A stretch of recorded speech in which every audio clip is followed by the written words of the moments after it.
नमस्कार दोस्तों, आपका एक बार फिर से बहुत बहुत स्वागत है around the world with me के इस एपिसोड में।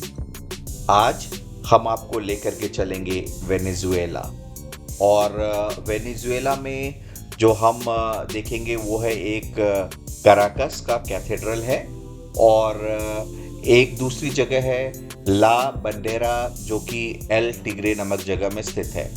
तो ये जगह एक लैटिन अमेरिका के नॉर्दर्न साइड में स्थित है और इससे लगभग 700 किलोमीटर दूर है एल टिग्रे, जो कि कराकस के नॉर्थ साइड में और वेनेजुएला के नॉर्थ ईस्टर्न साइड में ये है।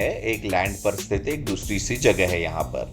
तो अगर हम बात करें कराकस की, तो कराकस कैपिटल सिटी है और सबसे सेकंड लार्जेस्ट पॉपुलेटेड सिटी है यहाँ का।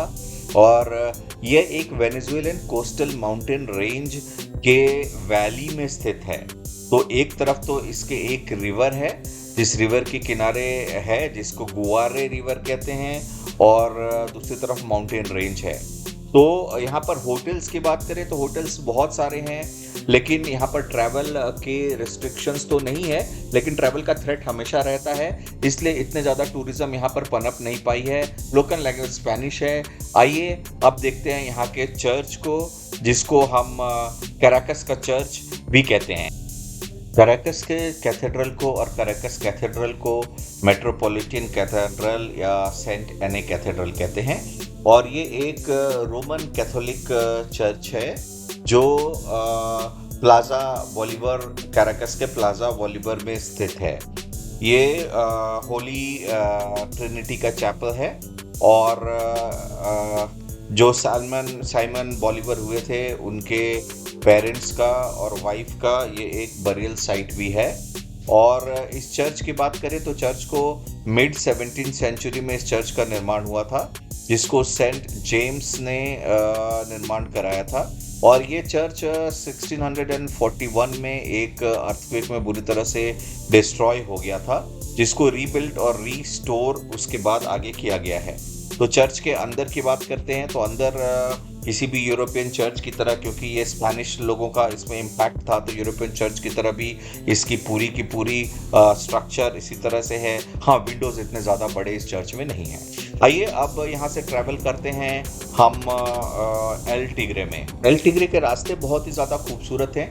एक तरफ माउंटेन का रेंज है और दूसरी तरफ रिवर है। प्रैक्टिकली ये वैली में है, लेकिन सिक्योरिटी थ्रेट ज़्यादा होने के कारण रास्ते भर में चेकिंग्स और हरासमेंट का भी एक तरह से ये लेवल बहुत ज़्यादा रहता है। This is on the way to Caracas, from Caracas to El Tigre.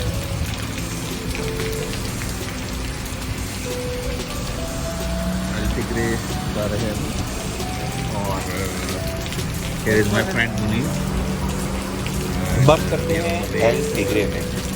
तो एल टिग्रे की बात करें, ये टाइगर एल टिग्रे या एल टाइगर के लिए है। एल टाइगर के नाम से इसको एल टिग्रे यहाँ पर कहा गया है। और कराकस का जो ये एल टिग्रे है, ये जिसको एक वेनेजुएला में एनोगुएई नाम की जगह है जहाँ पर है। और ये जो रिवर है एक रिवर के किनारे है। रिवर का टिग्रे के नाम से इस रिवर को भी यहाँ पर जाना जाता है। एल टिग्रे को अगर हम बात करें तो ये इसको इस्टेब्लिश किया गया था। ये भी एक एंशिएंट सिटी है और 1930 में ये एक जगह को लाइट क्रूड ऑयल यहाँ पर डिस्कवर किया गया था। और सिटी का सिंबल टाइगर है और ये अपने साइलो के कारण फेमस है। तो ये जो साइलो है, ये एक वर्ल्ड का जो ये साइलो है जिसके अंदर लार्जेस्ट पेंटेड फ्लैग है वेनेजुएला का। और ये एक बहुत ही सुंदर जगह है जहाँ पर वर्ल्ड का largest painted flag L Tigray में स्थित है। जो ये एक मैनुअली पेंटेड है, जो साइलो को पेंट करके बनाया गया है।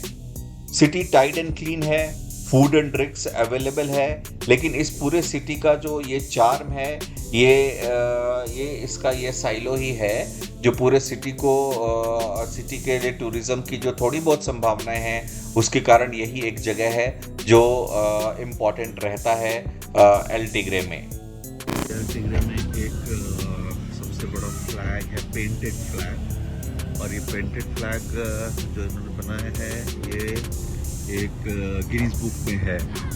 तो ये सबसे बड़ा पेंटेड फ्लैग होने का इसको दर्जा हासिल है। तो ये अल्टिग्रिस में ये एक बहुत इम्पोर्टेंट जगह है जहाँ ये पेंटेड फ्लैग है यहाँ पर।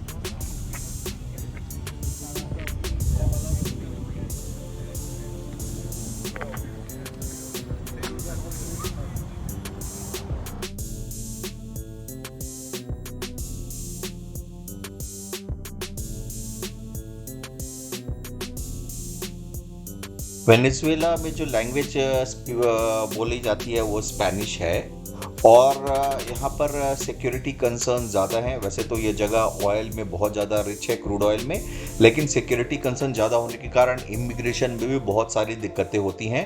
तो सजेशन ये है कि जब भी यहाँ जाइए डॉक्यूमेंट्स पूरे हो और इनविटेशन या कंप्लीट डॉक्यूमेंट के बाद भी यहाँ पर ट्रैवलिंग के इश्यूज हैं। तो दोस्तों एंजॉय कीजिए, अगली बार मिलेंगे किसी और एपिसोड में। अब तक के लिए इजाज़त, नमस्कार।